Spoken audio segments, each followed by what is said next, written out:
ये गाड़ी रुकवाने के बाद ड्राइवर के लिए हमने आवाज़ उठाई है, उसी लिए हमने रोक कर रखा है। इन्होंने आवाज़ वसूली अगर आउट चालू कर दें, या तो गाड़ी नहीं रंगी या फिर कहीं रंगी। इल्जाम लगाएगा तो वसूलेंगे आप लोग। क्या है, सुनना पड़ेगा। जिस बात पर अड़े थे ड्राइवर आखिर करवा कर माने अपनी बात पूरी। संगठन के लोगों के साथ ने कर दिया कमाल, अब जाकर हुई आरोपियों पर एफआईआर। नमस्कार, ट्रांसपोर्ट टीवी में आपका स्वागत है। मैं हूं असलम कुरैशी, आप देख रहे हैं ब्रेकिंग न्यूज। दोस्तों, मध्य प्रदेश के सिवनी जिले के ख्वासा बॉर्डर पर जो हंगामा हुआ उसकी ब्रेकिंग न्यूज हमने की थी और आपने वो पूरी खबर देखी भी होगी। यहाँ पर ड्राइवर को रुकवा कर मारने का आरोप था। उसके गाड़ी के आगे अचानक बैरिकेड फेंका गया, ये आरोप थे। गाली दी गई इस बात पर जब उसने रोक टोक की तो उसको बेरहमी से पीटा गया। फिर क्या था, ड्राइवर आग बबूला हो गया। उसने वहीं पर संगठन के लोगों को बुलाया, काफी हो हल्ला हुआ, जाम लगा, नारेबाजी हुई। वहां के कुछ और भी दृश्य हमारे सामने अभी आए हैं, जहां देखा जा सकता है कि डीएसपी साहब तक पहुंचे, उनको ज्ञापन भी सौंपा गया। जरा देख लीजिए ये वीडियो, फिर आगे बढ़ेंगे। ये कब तक खुलेगा वीडियो? ये कौन सा? तुमने जाम नहीं, तुमने लगा रखा है, वसूली की वजह से लगा हुआ है। ड्राइवर परेशान है, इस वजह से लगा हुआ है ये। क्यों? ऐसे ड्राइवर को कोई चाव थोड़ी है, कोई मतलब इधर बैरियर लगा देगा यहाँ पे। यहाँ के दलालों ने जबरन वसूली करने के चक्कर में मारा हुआ था, तो आज हम लोगों ने, संगठन के सभी लोगों ने आकर के आज जाम लगाए हुए हैं। यहाँ पर उस आदमी की मांग कर रहे हैं जिसने हमारे ड्राइवर भाई को मारा है, और जब तक हमारे भाई को न्याय नहीं मिलेगा तब तक हम लोग यहाँ से हटने वाले नहीं हैं। ये आरटीओ साहब ने जो गाड़ी को वैसा करा है, उसने ये गाड़ी को ब्रेक मरवा के और ये गाड़ी ठुकवाया है। ये देख सकते हैं, अन्ना गाड़ी है ये। अभी तत्काल की लोकेशन महोदय जी, हम कोरई पहुंच चुके हैं सर, और ये गाड़ी ठुकी सर।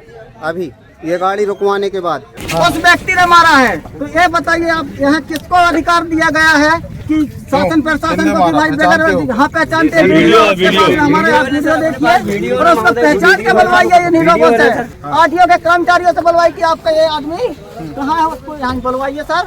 हम आपसे निवेदन चाहते हैं, आपकी लीगल कार्रवाई होगी, ठीक है जी। मैं बोल रहा हूँ एज ए टीआई, आपके साथ जो घटना दुर्घटना जिनमें मारपीट हुई है, मोबाइल भी तोड़ दिया, मोबाइल भी दिलवाया जाए।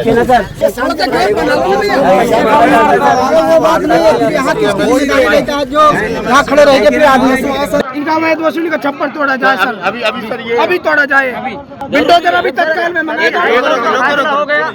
संवैधानिक तरीके से चलेंगे सर, हम मजबूर हैं, हम मजबूर। रखो तो कानून हाथ में मत लो। जो अच्छा खासा काम हो रहा है, समाधान हो रहा है, वो भी बिगड़ जाए। अरे सर, मारते हैं, गाली देते हैं सर। एफआईआर हो गई है, इसका छप्पर कोर्ट ने आदेश दे रखा, खत्म करें ना इनका छप्पर।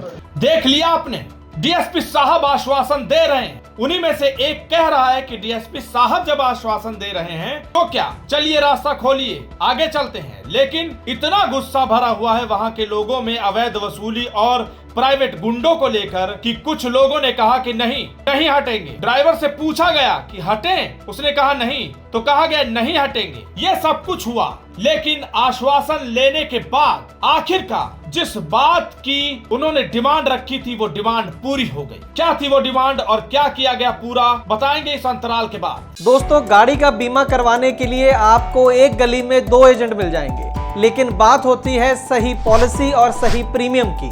ट्रांसपोर्ट टीवी पर हमें हर रोज ढेरों ऐसे केस मिलते हैं जहां पर एक एजेंट ने सस्ती पॉलिसी के नाम पर गाड़ी मालिक के साथ फ्रॉड किया है, लेकिन इसके बारे में पता चलता है क्लेम के समय, और अगर क्लेम की नौबत ना आए तो पता भी नहीं चलता। इसीलिए दोस्तों, ट्रांसपोर्ट टीवी लाया है ट्रांसपोर्ट मॉल, जो गाड़ियों का बीमा करवाने के लिए सबसे सही जगह है। तो बीमा के लिए व्हाट्सएप करें अपनी गाड़ियों के नंबर 90-831 90-831 पर। आप भरोसा कर सकते हैं हम पर। दोस्तों, जो डिमांड की गई थी वो थी एफआईआर की, उन लोगों पर कार्रवाई की जिन्होंने ड्राइवर को पीटा था। जी हाँ, अपने निशान दिखाते हुए यहाँ पर ड्राइवर दिखाई देते हैं। ये गाड़ी मालिक व चालक है। देख सकते हैं 24 अगस्त को 3:22 पर एफआईआर दर्ज कर ली गई है सिवनी के थाना कुरई में। 3 धाराओं के तहत मामला दर्ज किया गया है। अब इस एफआईआर में आखिर क्या लिखवाया गया है वो आपको बताते हैं। देख सकते हैं तारीख, ट्रक का नंबर, ये सब कुछ लिखा हुआ है। फिर उन्होंने घटना के बारे में बताया कि वो ट्रक में जबलपुर से मिट्टी लेकर नागपुर जा रहे थे। सुबह करीब 6 बजे जैसे ही NH-44 road RTO check post Metewani पहुंचा, जहां RTO के कर्मचारियों के द्वारा चेकिंग के लिए उनकी गाड़ी रोकी गई। आगे लिखा है, मेरे द्वारा बताया गया कि गाड़ी लोकल की है। तभी RTO के कर्मचारी के द्वारा नीचे उतरने की बात कही गई तो ये अपने ट्रक से नीचे उतरे, ये लिखा है। आगे लिखा है कि मुझे RTO के कर्मचारी के द्वारा माँ बहन की गंदी गंदी गालियां दी गई, जो सुनने में बुरी लग रही थी। इस बात पर इन्होंने रोक टोक की तो RTO के कर्मचारी के द्वारा मुझे पास में रखे डंडे से पीठ में एवं बाएं हाथ की भुजा में मारा गया, जिससे इन्हें चोट आई। जी हाँ, जिसने इनके साथ मारपीट की वहां खड़े अन्य RTO के कर्मचारी उसका नाम विश्वास नाम ले रहे थे, ये इन्होंने लिखवाया है। घटना को रवि पटेल ने देखा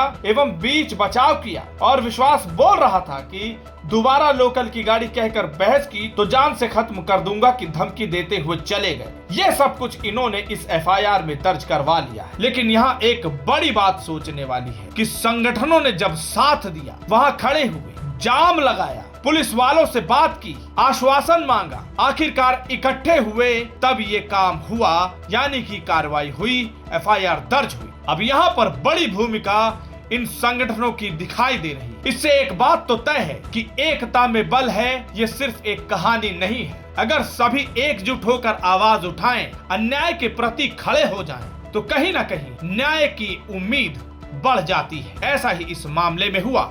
इस खबर के बाद ये बात भी सामने आ गई कि मध्य प्रदेश में जो बोला जा रहा है कि जगह जगह बॉर्डर बंद हो गए हैं, कोई बॉर्डर नहीं है, किसी तरह का कुछ नहीं है, उसकी पोल भी खुलती नजर आ रही कि जगह जगह बॉर्डर लगे हुए हैं और पैसे लिए जाते हैं। अमूमन इस तरह की खबरें आती हैं, आरोप लगते हैं। यहाँ पर भी यही हो रहा है। अब इसके बाद क्या कदम उठाया जाता है प्रशासन के द्वारा, सरकार के द्वारा, वो देखते ही बनेगा। इस खबर को सुनने के बाद आपके क्या विचार है, कमेंट सेक्शन में लिखकर जरूर बताइएगा। अगर आपने अभी तक हमारा YouTube चैनल सब्सक्राइब नहीं किया है तो चैनल को सब्सक्राइब कर लें। फेसबुक और X पर भी आप हमें फॉलो कर सकते हैं। ट्रांसपोर्ट टीवी देखने के लिए धन्यवाद। आज से कुछ साल पहले RTO जो भी कहता था, जो भी मांगता था, उसे देना पड़ता था, क्योंकि ड्राइवरों को कुछ भी पता नहीं था।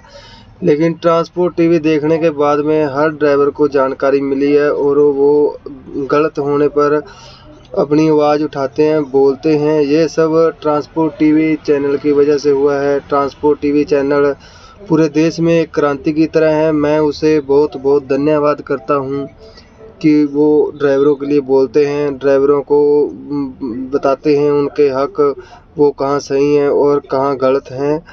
और मेरे दूसरे ड्राइवर भाइयों से भी अनुरोध है कि ज़्यादा से ज़्यादा वीडियो देखें, जिससे आपको जानकारी और लाभकारी मिलेगी। ट्रांसपोर्ट टीवी वेरी वेरी धन्यवाद।